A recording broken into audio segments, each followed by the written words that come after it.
नमस्कार मेरे प्यारे साथियों, कैसे हैं आप सब लोग। स्वागत है आपका इस YouTube चैनल पर। बहुत दिन बाद हम लोग मिल रहे हैं, लेकिन अब कोशिश रहेगी कि वीडियो रेगुलर आए। और आज का जो टॉपिक है वो है भक्ति आंदोलन। यह हिस्ट्री का बहुत ही अच्छा टॉपिक है, लेकिन थोड़ा सा इंटरेस्टिंग कम होता है, इसलिए लोग इसको स्किप कर देते हैं। लेकिन यकीन मानिए इससे क्वेश्चन पेपर में बनता ज़रूर है। ठीक है, अगर आप पेट का एग्ज़ाम देने वाले हैं तब वहाँ पर भी इससे क्वेश्चन 1 नंबर का ज़रूर बनने वाला है। बहुत लंबा वीडियो नहीं होगा, लेकिन इसमें जो कंटेंट है बहुत ज़्यादा कंटेंट रखा है मैंने, इसमें काफ़ी डिटेल में है। लेकिन यहाँ पर यह है कि PDF फॉर्म में है, इसलिए ज़्यादा समय नहीं लगेगा इसमें। ठीक है, तो आप लोग चैनल पे अगर नए हैं तो कृपया चैनल सब्सक्राइब कर लें, बेल आइकन दबा दें, जिससे वीडियो का नोटिफिकेशन आपको मिलता रहे। चलिए भाई स्टार्ट करते हैं। भक्ति आंदोलन। ठीक है, भक्ति आंदोलन। यहाँ पर अगर भक्ति है, ठीक है, तो पहले समझते हैं धर्म। ये धर्म क्या होता है? तो धर्म का मतलब होता है धारण करना। ठीक है, धर्म का मतलब क्या होता है? धारण करना। इसका मतलब क्या होता है? धारण करना। और जैसे भक्ति की बात हो रही है तो भक्ति होती है हिंदू धर्म में। ठीक है, हिंदू धर्म में भक्ति की बात ज़्यादा होती है। तो हिंदू धर्म का मतलब आप समझो पहले क्या होता है, हिंदू धर्म का अर्थ क्या होता है या उद्देश्य क्या होता है इसका। तो इसका उद्देश्य होता है मोक्ष की प्राप्ति। और मोक्ष प्राप्ति कैसे कर सकते हैं आप? मोक्ष प्राप्त कर सकते हैं, अच्छे कर्म करिए, अच्छे आपको कर्म करना पड़ेगा, फिर आपको ज्ञान की प्राप्ति करनी पड़ेगी और फिर आपको भक्ति करनी पड़ेगी। आप इन तीनों के माध्यम से मोक्ष की प्राप्ति कर देंगे। देखिए, मोक्ष की प्राप्ति का उद्देश्य ये होता है कि आपका दूसरा कभी जन्म ना हो किसी भी प्राणी, मतलब आप अनंत में शामिल हो जाएं, आपका कभी जन्म ना हो, उसको बोलते हैं मोक्ष की प्राप्ति। ठीक है, और वो तब हो सकता है जब आप हिंदू धर्म में हैं, और तब आपका ये अगर आपका काम कर सकते हो, एक कर्म आप अच्छे करो, ज्ञान की प्राप्ति करो और भक्ति करो, तो आपको मोक्ष की प्राप्ति मिल सकती है। भक्ति, देखिए भक्ति के प्रकार होते हैं। अब आप कहोगे सर भक्ति के प्रकार होते हैं? हाँ बिल्कुल होते हैं। भक्ति के 2 प्रकार होते हैं। ठीक है, इसका मतलब देखो, इसका मतलब क्या होता है? इसका मतलब होता है ईश्वर की प्रार्थना करना। इसका मतलब क्या होता है? ईश्वर की प्रार्थना करना इसका मतलब होता है। ठीक है, और भक्ति होती है 2 प्रकार की। एक होती है हमारी सगुण, एक होती है सगुण, और दूसरी होती है हमारी निर्गुण। दूसरी क्या होती है? हमारी निर्गुण। सगुण आप ये समझ लो, सगुण का आप ये समझ लो मतलब क्या होता है कि अगर आप मूर्ति पूजा करते हैं तो आप सगुण में हैं। आप ऐसे समझ लीजिए, आप अगर मूर्ति पूजा करते हैं तो आपकी भक्ति जो है सगुण भक्ति है। अगर आप मन में बसा के भक्ति करते हैं तो आप निर्गुण भक्ति में हैं।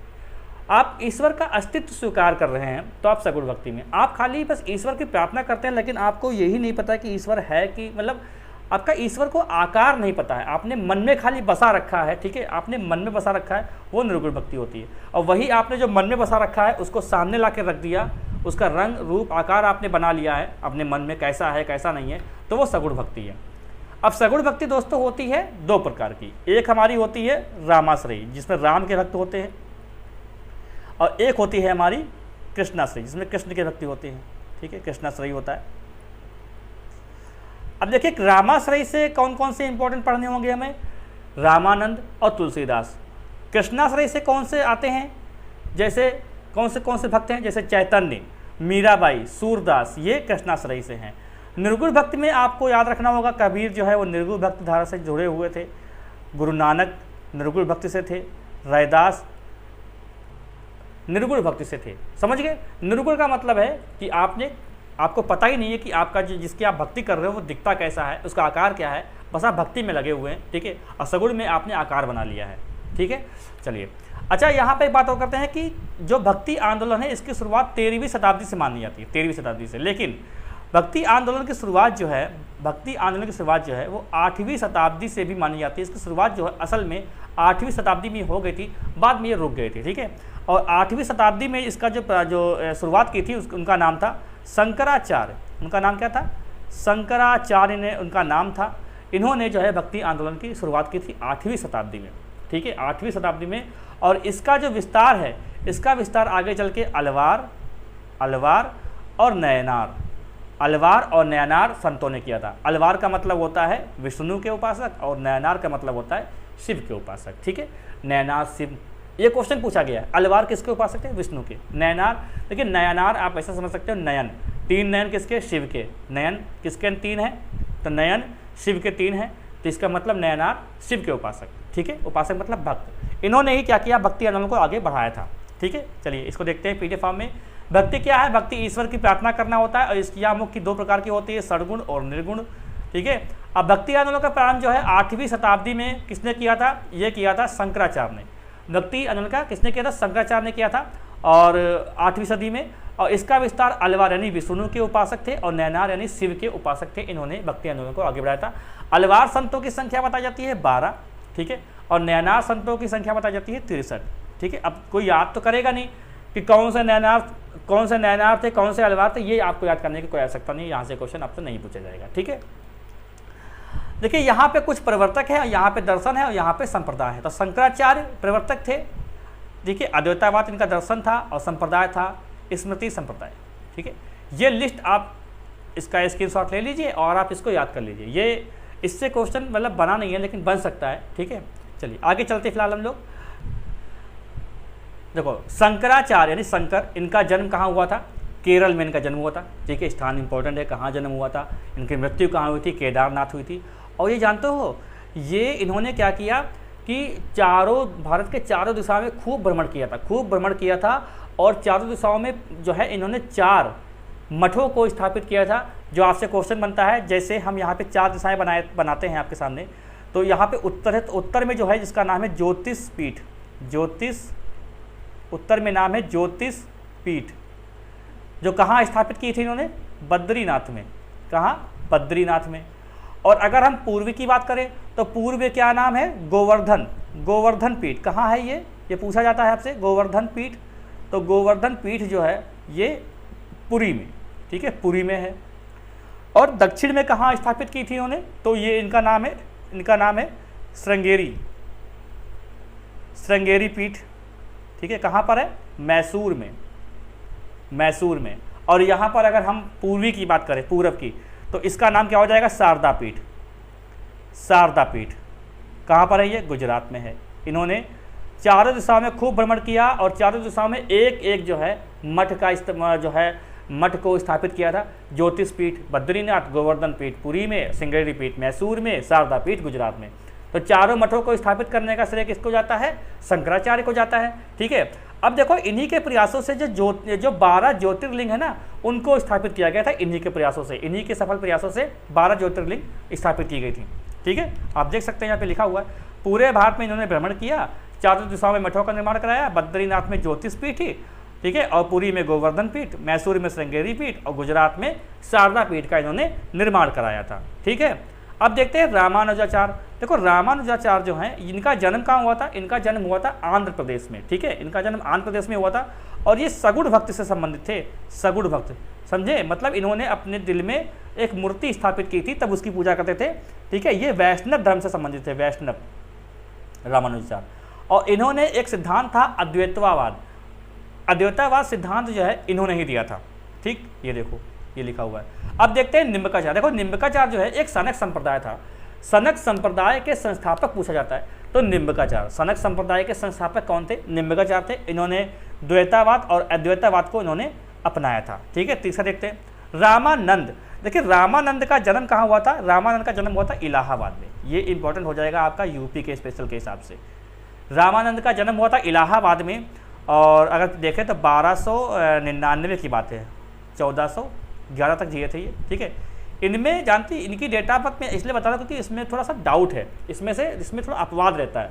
तो इलाहाबाद में इनका जन्म हुआ था और कहते हैं भक्ति आंदोलन को उत्तर भारत में लाने का श्रेय किसको जाता है? तो रामानंद को जाता है। ये पूछा गया क्वेश्चन है, ठीक है। ये कई बार पूछा गया है कि भक्ति आंदोलन को उत्तर भारत में लाने का श्रेय किसको जाता है? तो रामानंद को जाता है। और सगुण भक्ति से संबंधित थे ये। सगुण भक्ति से इनका संबंध किससे है? सगुण भक्त से इनका संबंध था। और क्या मानते थे ये? राम जी को बहुत मानते थे, ठीक है। राम जी की पूजा करते थे और इनके 12 शिष्य थे, 12 शिष्य थे, जिसमें रैदास, सेना, पद्मावती, ठीक है। और हिंदी भाषा में इन्होंने खूब प्रचार प्रसार किया था। तो भक्ति आंदोलन को उत्तर भारत में प्रसार किसने किया था? वो किया था आपके रामानंद ने। ये बहुत इंपॉर्टेंट क्वेश्चन है, याद रखना इसको, ठीक है। देखो लिखा भी है, इनके 12 शिष्य थे। चलिए अगले देखते हैं कबीर। देखिए कबीर जी का जन्म कहाँ हुआ था? कबीरदास का वाराणसी में हुआ था। इनके गुरु का नाम क्या था? रामानंद। और ये निर्गुण भक्ति से संबंधित थे, मतलब ये भक्ति खूब करते थे, लेकिन मन में इन्होंने किसी की भी तस्वीर नहीं बसाई थी। इनके मन में कोई किसी भगवान का आकार नहीं था, बस ये भक्ति में लीन रहते थे। और हिंदू मुस्लिम समन्वय का इन्होंने बल दिया, ठीक है, हिंदू मुस्लिम समन्वय पर बल दिया। देखिए ऐसा होता था, अभी भी ऐसा है, जो मतलब आप इसको ज़्यादा अन्यथा मत लीजिएगा। जैसे ऐसा होता है कि जो बहुत पढ़े लिखे व्यक्ति होते हैं वो भगवान को मानते हैं, लेकिन मूर्ति पूजा का ज़्यादा विश्वास नहीं करते वो, क्योंकि उनको लगता है कि मूर्ति पूजा करना व्यर्थ है, लेकिन भगवान को तो मानते हैं। अब ये उनकी सोच है, ये अलग बात है। जैसे हम तो भाई, अगर अपनी बात करें, हम तो भाई मानते हैं मूर्ति पूजा को और पूजा पाठ खूब करते हैं, लेकिन ऐसा हमने देखा है बहुत लोगों को कि जो लोग पढ़े लिखे बहुत ज़्यादा हो जाएंगे, बहुत ज़्यादा ज्ञानी हो जाएंगे, वो ऐसी ज्ञान की बातें बताएंगे कि मूर्ति पूजा में ज़्यादा मतलब विश्वास नहीं करते हैं वो। ऐसे क्या होता था, कबीर जी जो है, कबीर क्या थे, निर्गुण भक्ति से संबंधित थे, ठीक है। तो यहाँ पर क्या था कि इन्होंने मन में नहीं बसाया था, बस पूजा पाठ करते थे, ठीक है। गुरु नानक देव देखो, इन्होंने, इनका जन्म कहाँ हुआ, इनका जन्म हुआ है तलवंडी में, और इनकी मृत्यु कहाँ हुई है, करतारपुर में। सिख धर्म की स्थापना भाई इन्होंने की, सब जानते होंगे, ठीक है। अब ये निर्गुण भक्ति से संबंधित थे। ये भी क्या है, जो सिख धर्म है वो उसमें कोई किसी का आकार तो है नहीं, आपने देखा होगा, तो निर्गुण भक्ति है वो, मतलब किसी का कोई मूर्ति, मतलब कोई मूर्ति नहीं है, कोई कुछ भी नहीं है, वो खाली बस पूजा करते हैं, ठीक है। चलिए अगला देखते हैं, चैतन्य महाप्रभु, ये मोस्ट इंपॉर्टेंट है, ठीक है। मतलब इंपॉर्टेंट इसमें सभी है, लेकिन ये भी इसमें one of the most important है यहाँ पर, ठीक है। जन्म कहाँ हुआ है, नदिया में, मृत्यु कहाँ हुई, पुरी में, और ये कृष्ण भक्ति से संबंधित थे, ये ध्यान रखेंगे। किस भक्ति से संबंधित थे, कृष्ण भक्ति से संबंधित थे, तो इसका मतलब ये सगुण भक्ति से संबंधित होंगे, ठीक है। देखो अब इन्होंने कीर्तन, जो कीर्तन नहीं करते हैं, कीर्तन गाते रहते हैं, कीर्तन को भक्ति का मार्ग किसने बनाया था, तो चैतन्य महाप्रभु ने, ठीक है। कीर्तन को भक्ति का मार्ग बनाया था। इन्होंने वृंदावन और मथुरा की यात्रा की थी। उड़ीसा और बंगाल के क्षेत्र में भक्ति का आंदोलन का प्रचार किसने किया था, तो चैतन्य महाप्रभु ने भक्ति आंदोलन का प्रचार प्रसार किया था। कहाँ, उड़ीसा और बंगाल में। कीर्तन को भक्ति का मार्ग किसने बनाया, चैतन्य महाप्रभु ने बनाया, ठीक है। कृष्ण भक्ति से संबंधित थे। ये हमारी 4 लाइनें जो है बहुत इंपॉर्टेंट हैं। चलिए अगला देखते हैं। रैदास, कहाँ जन्म हुआ था इनका वाराणसी में जन्म हुआ था, और कबीर ने जो है इन्हें संतों का संत कहा। तो संतों का संत किसे कहा जाता है, ये क्वेश्चन आपसे बन सकता है। संतों का संत जो है ये कहा जाता है रैदास को, ठीक है। और इनकी एक कहावत है कि मन चंगा तो कटौती में गंगा, मन चंगा तो कटौती में गंगा, ये सब लोग कहते हैं, ठीक है। कुछ लोग अपने पाप छुपाने के लिए भी कहते हैं, ठीक है, वो एक अलग एक व्यंग हो गया इन लोगों पर। लेकिन ऐसा होता है कि अगर आपका मन साफ है, ठीक है, तो गंगा जाने की जरूरत नहीं है, ऐसा समझ लीजिए आप, ठीक है। मन चंगा है तो कटौती में गंगा है। रायदासी संप्रदाय के संस्थापक थे, आप नाम से स्पष्ट जान सकते हो, तुक्का मार सकते हो, रायदासी यानी रैदास, ठीक है। मन चंगा तो कटौती में गंगा किसकी पंक्ति है, ये रैदास की पंक्ति है, ध्यान रखेंगे, ठीक है। और कबीर ने इन्हें संतों का संत कहा है, ठीक है। चलिए अगला देखते हैं। मीराबाई, अरे मीराबाई आ गई भाई। मीराबाई देखिए, ये मेड़ता के रतन सिंह राठौर की एकमात्र कन्या थी। इनके पति की मृत्यु हो जाती है, तो ये कृष्ण जी की भक्ति करती थी, फिर कृष्ण जी में ये लीन हो जाती हैं। ये उनको अपना पति के रूप में देखती हैं, भक्ति करती हैं, ठीक है। भगवान के रूप में तो देखती हैं, लेकिन हालांकि पति भगवान ही होता है कुछ यहाँ पे लड़कियाँ नहीं मानेंगी, लेकिन जो पत्नियाँ होती हैं वो पति को अपने स्वामी, अपने भगवान के रूप में देखती हैं। तो ये कृष्ण जी को अपने भगवान के रूप में स्वीकार करती थी, और श्रृंगार इन्होंने कभी नहीं उतारा, इन्होंने श्रृंगार नहीं उतारा, ये हमेशा सुहागिन की तरह रहती थी और कृष्ण जी की खूब पूजा करती थी, ठीक है। तो पति का नाम क्या था, भोजराज। मीराबाई के जो पति थे इनका नाम था भोजराज, और गुरु का नाम था रैदास। अब जो रैदास जो है ना दोस्तों, रैदास जो थे ये थे हमारे, ये रैदास जो थे ये हमारे निर्गुण भक्ति के थे। अब सोचो, इनकी शिष्या निर्गुण भक्ति के गुरु हैं, और सगुण हो गई इनकी शिष्या मीराबाई। इन्होंने कृष्ण को, अब देखिए भक्ति है भाई, तो भक्ति में आप जैसे चाहे वैसे करो, भक्ति के लिए कोई बाध्य तो है नहीं कि इनके गुरु समझाते कि नहीं देखो ऐसा है, आपको निर्गुण भक्ति करनी है, ऐसा तो कह नहीं सकते थे। तो क्या कहा इन्होंने कि भैया, इन्होंने क्या किया कि रैदास जी हैं निर्गुण भक्ति से संबंधित, और मीराबाई हैं सगुण भक्ति से, और सगुण में किससे, कृष्ण भक्ति से संबंधित हैं मीराबाई, ठीक है।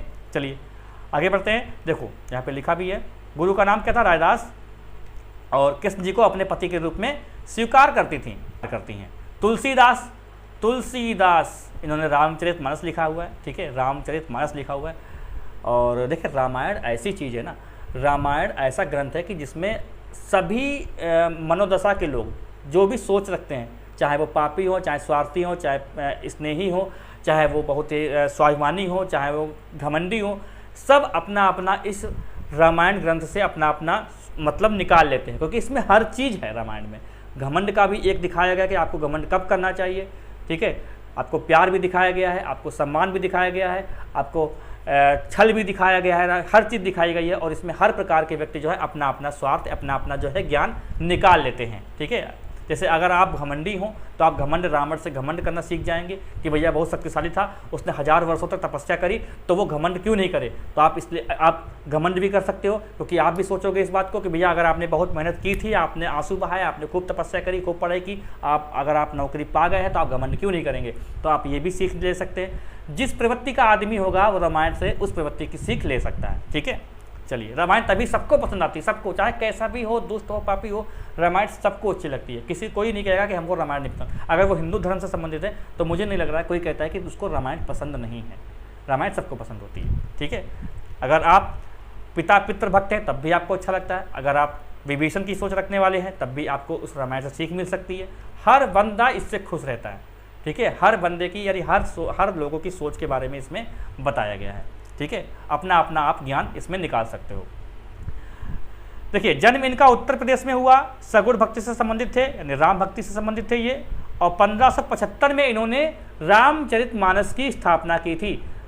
1575 में इन्होंने रामचरितमानस की रचना की थी, रचना की थी। रामचरित देखो वो क्या है, वो रामायण है। ठीक है, और ये क्या है, ये रामचरितमानस है। इन्होंने शैव और वैष्णव धर्म, देखिए शैव और वैष्णव धर्म में कुछ मत हो गया था कि जो लोग शैव को मानते थे, वैष्णव को नहीं मानते थे। तो इन लोगों ने क्या किया, ये तुलसीदास ने क्या किया कि इन लोगों को मिलाया है आपस में कि भैया देखिए सब भगवान एक ही हैं, आप हिंदू धर्म में रहो, ठीक है, बटो मत। तो इन्होंने शैव और वैष्णव धर्म के बीच में एकता स्थापित की थी, ठीक है, या प्रयास किया था, तब एक लोग हो गए थे। ठीक है, मतलब कहते नहीं है हम शिव को ही मानेंगे, नहीं हम विष्णु जी को ही मानेंगे। इस प्रकार से लोग यहाँ पर विचारधारा रखने वाले हो गए थे। तो इनको एक करने का जो सफल प्रयास है वो ये तुलसीदास ने किया था। ठीक है, दादू दयाल, ये अहमदाबाद में इनका जन्म हुआ था। कबीर के पुत्र कमाल के शिष्य थे। ये कबीर के जो एक पुत्र थे कमाल, उनके शिष्य थे, और हिंदू मुस्लिम एकता पर इन्होंने बल दिया था। ठीक है, सूरदास का जन्म हुआ था आगरा में, अंधे थे ये। इनके गुरु का नाम था वल्लभाचार्य। ठीक है, इनके गुरु का नाम क्या था, वल्लभाचार्य। और कृष्ण भक्ति से ये संबंधित थे। ये किससे संबंधित थे, कृष्ण भक्ति से। इसका मतलब ये सगुण भक्ति से संबंधित रहे होंगे, क्योंकि सगुण भक्ति में ही तो मूर्ति पूजा होती है, उसको ही तो मन में बसाते हैं। ठीक है, देखो शंकरदेव असम के चैतन्य महाप्रभु के नाम से इनको जानते हैं, क्योंकि जो चैतन्य महाप्रभु ने काम किया था वही काम शंकरदेव जी कर रहे थे। तो ये असम में थे, तो इनको असम के चैतन्य महाप्रभु के नाम से जाना जाता है। ठीक है, तो अगर आपसे क्वेश्चन बने कि असम के चैतन्य महाप्रभु के नाम से किसको जाना जाता है, तो आपको बताना होगा शंकरदेव जी को, विष्णु जी के उपासक थे। अब देखो इन्होंने क्या किया, मूर्ति पूजा और जाति व्यवस्था का इन्होंने विरोध किया। विष्णु जी के उपासक थे, लेकिन विष्णु जी की कोई मूर्ति या कोई आकार उन्होंने अपने मन में स्थापित नहीं किया था, वो इसके खिलाफ थे। ठीक है, वो इसका विरोध करते थे। तो मूर्ति पूजा और जाति व्यवस्था, देखो जाति व्यवस्था का जो विरोध है वो जो बहुत ज्ञानी, बहुत ही बुद्धिजीवी लोग थे, वो जाति व्यवस्था का विरोध हमेशा करते आए हैं, चाहे वो पंडित रहे हों, चाहे वो ब्राह्मण रहे हों, वो हमेशा करते आते थे। ठीक है, चलिए सबकी बात नहीं कर रहे, कुछ लोगों की बात करें जो बहुत ज्ञानी थे। उन ज्ञानियों में से कुछ लोग ऐसे थे जो जाति व्यवस्था का विरोध करते थे। ठीक है, सबकी बात यहाँ नहीं कर रहे हैं। आप सोचो कि नहीं हमारे तो हमने सुना है कि वो नहीं करते थे, उन्होंने तो बहुत पाप कर दिया। ठीक है, तो ऐसे भी आप कह सकते हो। चलिए अब देखते हैं कुछ इंपॉर्टेंट फैक्ट। उत्तर भारत में भक्ति आंदोलन को चलाने वाले कौन कौन थे, कबीरदास, रैदास, रामानंद, तुलसीदास, सूरदास, वल्लभाचार्य, ये उत्तर भारत के, ठीक है, रहने वाले ही थे पहली बात तो। ठीक है, तो उत्तर भारत में इन्होंने चलाया भक्ति आंदोलन। भक्ति आंदोलन का मतलब क्या हुआ, कुछ भक्तियों में कुरीतियां आ गई थी, उन कुरीतियों को सुधारने के लिए भक्ति आंदोलन चलाया गया था। यह नहीं कि भक्ति में लोग इसको बढ़ा रहे थे। भक्तियों जैसे सूफी आंदोलन में क्या था, एक प्रचार हो रहा था, लेकिन भक्ति आंदोलन में क्या था, भक्ति के साथ साथ जो भक्तियों में कुरीतियां थी, जो विचारधारा आपस में टकरा रही थी, वैसे जैसे वैष्णव धर्म को लेकर, शैव धर्म को लेकर, तो उसको सुधार के लिए ये भक्ति आंदोलन चल रहा था। ठीक है, चलिए पंजाब में अगर देखें तो भक्ति आंदोलन चलाया था गुरु नानक देव ने। ठीक है, सिख धर्म की स्थापना की थी इन्होंने। राजस्थान में किसने चलाया, दादू दयाल ने। ये देखिए लाइन बढ़िया इंपॉर्टेंट है कि दादू दयाल ने, राजस्थान में भक्ति आंदोलन को किसने आगे बढ़ाया था, तो दादू दयाल ने बढ़ाया था, जिसका जन्म कहाँ हुआ था, अहमदाबाद में। गुजरात में मीराबाई ने चलाया था। महाराष्ट्र में देखिए, महाराष्ट्र में पूछा गया है आपसे कि महाराष्ट्र में ये पूछा गया है आपसे, ये नामदेव और तुकाराम, ये दो ऑप्शन आपके आते हैं, मतलब दो नाम से पूछा गया है कि महाराष्ट्र में जो आपका भक्ति आंदोलन है वो कौन चला रहा था? तो नामदेव और तुकाराम। इसमें पूरे नाम क्या है? ज्ञानदेव है, नामदेव है, एकनाथ है, तुकाराम है और रामदास है। इन लोगों ने महाराष्ट्र में भक्ति आंदोलन को चलाया था। अगला देखते हैं, कर्नाटक में माधवाचार्य ने। कर्नाटक में भक्ति आंदोलन को किसने आगे बढ़ाया था? ये माधवाचार्य ने बढ़ाया था, माधवाचार्य ने आगे बढ़ाया था। केरल में शंकराचार्य ने। केरल में कहाँ? शंकर, क्योंकि इनका जन्म ही हुआ था। मद्रास में निम्बकाचार्य ने, मद्रास में निम्बकाचार्य, ठीक है। आंध्र प्रदेश में रामानुजाचार्य, आंध्र प्रदेश में, क्योंकि इनका जन्म यहाँ हुआ था। रामानुजाचार्य जो हैं ये आंध्र प्रदेश में भक्ति आंदोलन को चला रहे थे।